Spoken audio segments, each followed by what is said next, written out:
Bonjour tout le monde, on se retrouve aujourd'hui pour le déballage de Bristol 1350 ou 1350. C'est une petite boîte en fait qui a l'air d'un livre, ce qui est quand même joli en soi.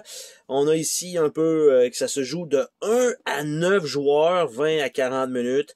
On a quelques petites images et tout simplement ça vient de se terminer là. Donc dans la présentation avec le petit shrink wrap c'était bien, mais quand vous l'avez sur votre tablette, ben ça va avoir l'air de ça. Donc une boîte format évidemment un peu irrégulier. Le fait que c'est un livre c'est quand même cute. On va voir si ça peut vraiment se tenir debout.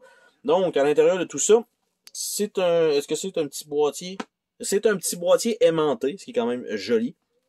On a une belle image ici à gauche. On a le petit livret d'instructions, donc pour 1 à 9 joueurs.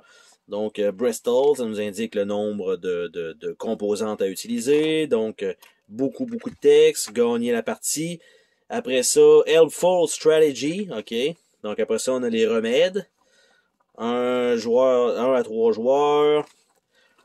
Les modes additionnels qui sont inclus.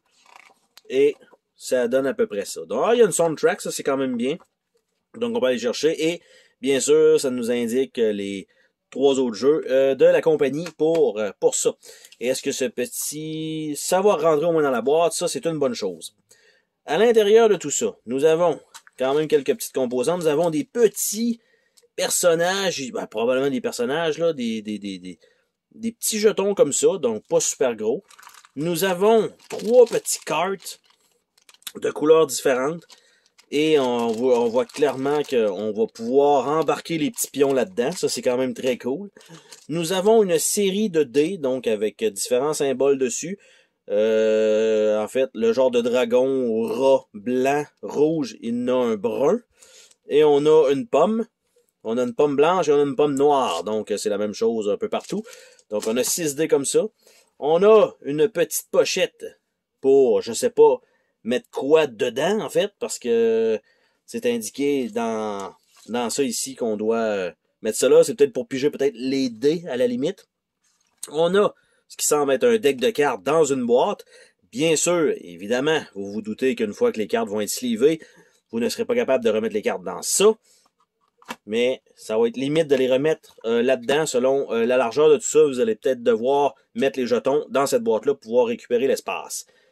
Et on a un petit plateau en néoprène et en dessous de ce genre de tray-là, en carton, qui sert vraiment juste, on va dire, pour le shipping. À la limite, c'est ça qu'on pourrait probablement enlever parce que ça rajoute aucunement de la durabilité pour la boîte. Donc, on a toujours ça. À la limite, qu'on peut enlever si jamais je manque de place avec les pochettes. Là, bien sûr, pour bien faire, j'essaie de vous le montrer rapidement.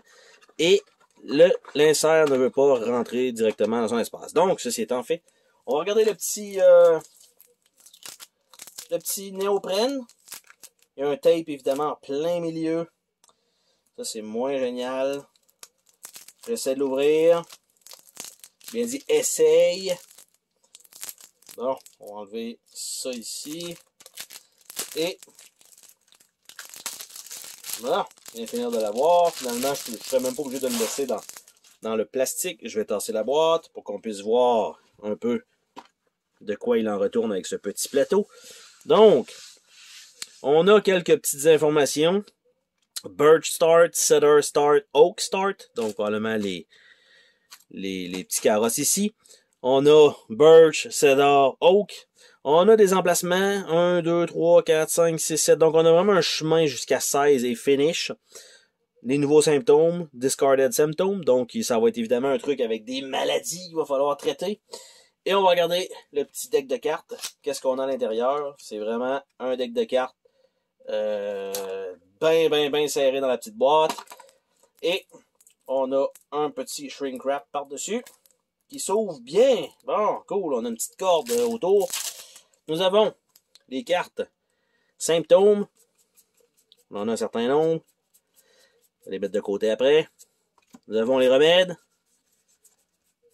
Et ça s'arrête là. Et on a ce qui semble être des personnages. Donc on a le Chandler. Et les cartes ont presque un fini tissé. C'est à la texture, c'est pas tissé, mais on voit quand même qu'il y a quand même un petit peu de genre de petite perforation sur la carte. Donc, Chandler comme ça, et avec un genre de bonus, donc probablement, ça va servir à quelque chose. Donc, évidemment, je vais pas vous montrer le dos de la carte, ça ne sert strictement à rien vu que c'est la même image. On a le cerf, ou le cerf, tout dépendant. On a le knight, on a le outlaw, on a le friar, on a, et non pas j'allais dire la mijoteuse, la friteuse, Mason, la barmaid, le shérif, et la comtesse. Pour ce qui est des symptômes, c'est le même genre de carte. On a un mal de tête, donc headache 1. Il y en a quand même quelques-unes. Il y a de la toux. Donc on s'en va vers une épidémie de COVID, clairement. On a des frissons, donc des chills. Si on est, ça, ce cas, il y a une valeur 3. On a des bobos, donc probablement des champignons pustules. Vraiment un extrême. Et c'est ça. Donc les pustules, c'est vraiment le plus haut. Et les remèdes, en fait, là-dessus, le texte a aucunement d'importance. C'est vraiment le dos de la carte. Donc, on a ça de l'autre côté. Et on a des lettres. Je ne sais pas à quoi ça va servir, mais il y a l'air d'avoir 2 effets. Là-dessus, pour l'instant, ça a l'air d'être la même chose. J'avance un petit peu. Ah, même pas. En bas, la pommade, pomander, c'est sûrement pas ça. Le 2 fois. Puis là, ici, c'est des sangsues. Donc, des leech, 3 fois. Après ça, chicken, 3 fois. Après ça, on retourne avec ça, mais en haut, l'icône est différent. On va avoir la même chose avec les leech. On va avoir la même chose avec les chicken. Fait qu'il va y en avoir un autre. Donc, l'arsenic en haut avec lui en bas. L'arsenic avec les sangsues et l'arsenic avec les poulets. Donc, c'était le petit deck de cartes qui est inclus dans cette petite boîte-là. Comme j'ai dit, il n'y a pas assez d'espace pour le remettre avec les sleeves. Donc, la meilleure façon de faire, ça va être fort probablement de mettre automatiquement les sleeves, les cartes sleevées dans le fond. Ça, et mettre les petites composantes en plastique, elles, dans la boîte de carton à la place. Donc, on a ça. Il me manque le petit sac ici qu'il va falloir qu'il rentre là. J'ai le petit playmat qui est quand même une belle chose. C'est un peu overproduced parce que ça aurait pu être probablement un petit carton de la même grosseur que ça et ça aurait été correct. Mais on va pas chialer là-dessus. C'est pas un jeu nécessairement qui est extrêmement dispendieux. Et on referme le petit livre comme ça. Et c'était le déballage de Bristol 1350. Bye bye!